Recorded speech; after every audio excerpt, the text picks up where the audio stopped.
Everyone, if you are interested in tarot और numerology, अगर आप टैरो या न्यूमरोलॉजी में इंटरेस्टेड हैं तो ये चैनल आपके लिए है। और आज से मैं एक सीरीज़ शुरू कर रही हूँ जिसमें कि मैं आपको बेसिक्स बताना चाहूँगी टैरो की अपने वीडियोस के माध्यम से। तो आज का टॉपिक है what is tarot, history of tarot, concept of tarot and how we can begin with tarot. मतलब कि अगर आप टैरो में अभी आना चाहते हैं या आपको टैरो फैसिनेट करता है और आप उसके बारे में कुछ नहीं जानते हैं, तो मैं आपको बिल्कुल बिगनिंग से आज की वीडियो से बताना चाहूँगी अबाउट टैरो। टैरो जो होता है एक कार्ड्स का डेक होता है। ऐसा एक डेक होता है कार्ड्स का जिसमें कि 78 कार्ड्स होते हैं। बट अभी कार्ड्स प्रिडिक्टिव टूल्स कैसे कहलाते हैं, मतलब ये हमें कैसे समझाते हैं कि क्या होने वाला है, क्यों होने वाला है, ये कैसे, मतलब इनकी इमरजेंस कैसे हुई, मतलब कैसे बने इस तरह के कार्ड्स, तो उसके बारे में मैं बताना चाहूँगी। चलिए तो मैं बताती हूँ। ये जो टैरो कार्ड्स थे ना, ये एक टैरो की गेम हुआ करती थी, इटली बेस्ड। इटली में लोग खेलते थे टैरो की गेम, जैसे हम कार्ड्स खेलते हैं 52 कार्ड्स, उसके उसी तरह से एक ये इटली में गेम होती थी। ये भी 56 कार्ड्स की गेम होती थी। 22 मेजर अरकाना बाद में ऐड हुए, ठीक है। तो जब ये कार्ड्स की एक्टिविटी होती थी तो इन कार्ड्स में क्या होता है, हर कार्ड में एक पिक्चर बनी हुई होती है।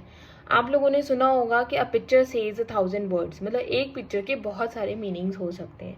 तो ऐसे ही हर कार्ड में कोई ना कोई पिक्चर बनी होती है जो कि एक स्टोरी बताती है। तो जब लोग खेलते थे ना ये कार्ड, और जब कार्ड किसी के लिए भी निकल के आता था, तो जो भी मतलब स्टोरी होती थी वो लोगों को बताते थे कि आपकी लाइफ में ये होने वाला है, ये होगा या ये चल रहा है। तो वो बड़ी इंटरेस्टिंग गेम होती थी, लोग इसको खेलने लगे थे। लेकिन कुछ टाइम के बाद क्या होने लगा कि जो भी जिसके लिए भी कार्ड निकलता था और जो भी सिचुएशन उस कार्ड में पिक्चराइज्ड होती थी, वो सिचुएशन एक्चुअली उस आदमी या उस औरत की, मतलब उस पर्सन की जिंदगी में हो रही होती थी। तो लोगों को एक बार ऐसा हुआ, कोइंसिडेंस 2 बार हुआ, पर हर बार होने लगा। तो लोग डर गए। उनको लगा कि अगर हम ये गेम खेलेंगे तो हमारी लाइफ के बारे में जो सीक्रेट्स होंगे वो खुलने लगेंगे। हम उनके दोस्तों के साथ खेलते थे तो उनको पता लगने लगेगा कि हमारी लाइफ में क्या चल रहा है।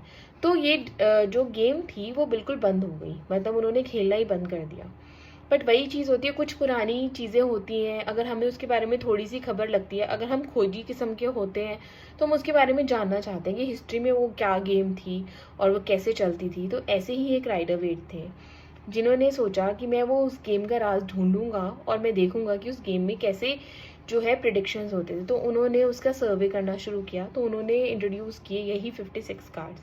अब पिक्चर्स कैसे बने, तो उन्होंने एक आर्टिस्ट को पकड़ा जो कि पैमेला कॉलमैन स्मिथ थी। उन्होंने उनको एक्सप्लेन किया कि you have to make the picture of this card this way. तो जो आर्टिस्ट हैं टैरो कार्ड्स की, वो पैमेला कॉलमैन स्मिथ हैं, और जो राइडर वेट हैं वो उनके फाउंडर हो गए।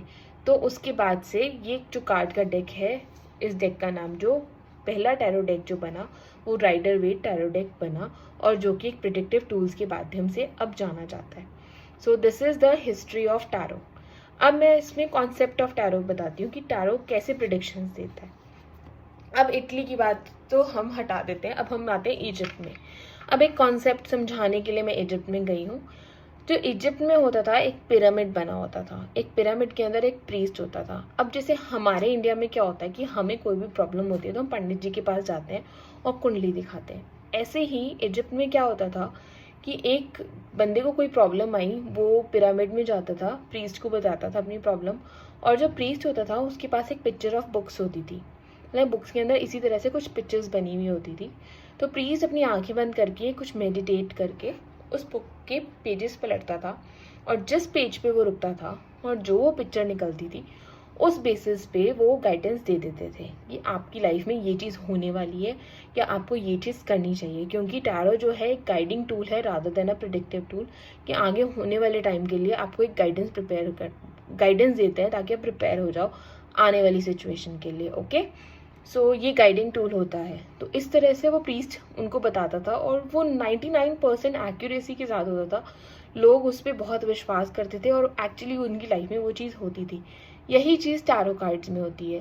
जो टैरो कार्ड्स होते हैं उसमें कोई भी पिक्चर निकल के आ जाती है, उसका जो भी मीनिंग होता है वो टैरो कार्ड्स आपको एज अ मीडियम, जो टैरो कार्ड रीडर होता है वो एक मीडियम ही होते हैं, कार्ड्स ही बताते हैं आपको कि क्या होने वाला है। जो मीडियम है, जो हम रीड कर सकते हैं, एज अ मीडियम आपको हम एक्सप्लेन करते हैं कि आपके लाइफ में ये चीज़ें होने वाली हैं। So this is the concept of tarot. And now कुछ लोगों का ये मानना है कि जो टैरो का ओरिजिनेशन है वो इंडिया से है। पहले इंडिया के कुछ जिप्सेस इजिप्ट गए और फिर यूरोप गए और फिर टैरो इंट्रोड्यूस हुआ। बट जो टैरो का रिफाइंड फॉर्म है वो इटली में ही आया, जो उन्होंने गेम खेली उससे ही बना। तो इसीलिए जो टैरो का मेन ओरिजिनेशन है वो इटली ही माना जाता है।